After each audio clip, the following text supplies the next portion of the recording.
Unutullardan külkü, yüzünüzden nur ketmesin, bıyıklı yıl жақшылықтың, тоқшылықтың жылы болсын. Bayakta çıkış ellerinde oşanın içinde Kırgızlarda 2000 yıldan aşın uğraktan beri gün menen tündü tengdeşken günün жаңы жыл Noruz deşken. Noruz Farsı tilindeki nar жаңы Rus gün деген sözün alınған. Al bara Türk tillerindeki ellerge 400 қатары ötөt.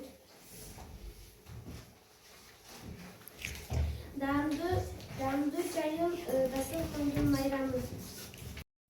Dün tegemen geldi Navruz bayramı. Küllüp durat tuş taraf eldin yüzü caydarı. Koştak torga çeçekli, kukuk çağın merenli, külkü kanlar geçegi, kuga saldı ölümdü. Mezgil geldi, jaz geldi, merimdi, mart geldi, çabağan şap, oytonu çaban eki bat geldi. Kan kızlarda kebatkan, o kıdırmanın tuttum aman boğun debatkan. Alas de mumayene salpun, arçaçtı burkusub jarkıragan jankın. Katalaga asetti, dıykan nürönelerdin kamına olada, otuna taşı telegi. Arttırıp jaz gelbeten şan şogoy tulanat, kozu üylerdin düşündük, köp gündür buralat. Segen жазында бибилердин биздин эркелесин жаздагы эшиктерди ачкыла. Күнү бүтеке агып турду ырыстык пейлике меймандос элим менен ырыстык. Noruz bayramı kutlu olsun, yıllarına vakit olsun, başlarına baş olsun, Danыңарга dan olsun. Noruz geldi Yusuf menen жетелеп жашты кушак ел менен. Ырыскын алып келди элиме, кул кошусуна алып келди жеген. Караңгыны жарга такап жарыктык. Мына бүгүн күн абада талышып, кас душмандар достошууга тез келди. Көрө албасын, жек көрдү багынтып. Маңда парига актадай болсун. Пейлибиз ак тилектер айтылып, арзанчылык мал болсун. Ак көйнөктөн жаз келди, ак пилачты астына жаз эмгекке жетелеп, жаш көңүлдү азгыра. Көйнөктөн жаз мына соп көл ачып астыма көпөлө көкөдөй көңүлдү шаттана. Bir özgürce ülkelerimiz, bana bugün günler tüm tengeler, tatlı uyku kucağından uygunup, cerenemiz bir alıp da temeli. Noruz bayramımızdan kutlu olsun, üyümürge vakit koysun, başınlarına baş koşulup, danınlarına can koşulsun. Noruz düşönbü günü gelse aldın ayağa tanıp, bu yuvardan çığıp bolbuz, çamur köp çağıp, egin köp olur. Birok çamur köp çağıp, Yıl başında cay. Padişahçılıktan kuduriyeti kuytuğusu mümkün. Ayrım iş bileyermanlar oğulu düşüp. Kuncuk menen taru mol buday az bolusu kütülüp. Zarıl emişlerge zarılçılık kulak. Cıl ayağında kadete ertek düşüp bir ok tezele erip gidip pazarçının jolunbay avuçular köp olur. Şeşemede gelse al günü baştandık razıçılık bolbostur, egin bolbolusu kütülет, bирок ката үйлер, элден ырайымдылык, качар ажыраш түшүнбөстөр көп болот.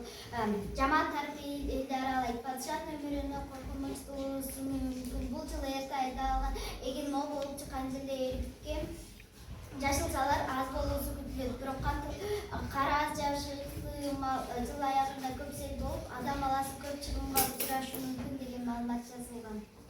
Эмне келсек, ал мезгил үйгө талды. Ал жылы катачылык болот. Ачкачылык, кан төгүлгүс, ыктымал ушак айып көрө албас. Көп болор, бирок тез эле өтүп кетет. Ал жылы жашылчалык көп болот деген ишеним. Жыл аяктаган сайын будай арпа кымбаттай баштайт. Нокот менен таруудан бекер болуусу күтүлөт. Бешемиге дал десе, Юпитерге танык бул жолу жер жебеш мол болчудай. Оорулар болот, бирок жакшылык менен аяктоосу күтүлөт. Бул жолу тамак аш кандуу керек. Ясын кийинки жолу көрөсүз. Noruz jumada gelse al Vенерага таандык падышанын Abalı kıyımday balдар tapançıqıl er azamat atalısı oluşu mümkün. Жаңбыр көп жауып қату су болушу мүмкүн жана ағын жылым базарчынын жолу кыйындашы мүмкүн. Орус ишемидеги станция кыйматтандыгы ал жолу ушаксыз менен шексана буркунат тез айларында шамал көп сооп кант өсүп күтүлөт. Зайдиндердин адамдар жана оорулар бөлөт башына келиши ыктымал. Жер жемиш көп болгону менен жыл аягына катчылык каптар деп божомолдошот. Novruz жекшембидеги ise алтын күнгөй тандык. Бул жылы арзанчылык, токчулук болушу күтүлөт. Бирок тодогу аймактарда берекет тоолор. Бирок жыл башында бардыгы жакшы болуп, аягында кымбаттап кетер. Өлүм жетим болбостур деген маалыматтар берилген.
Bakısın balalı güldür.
Gönlüm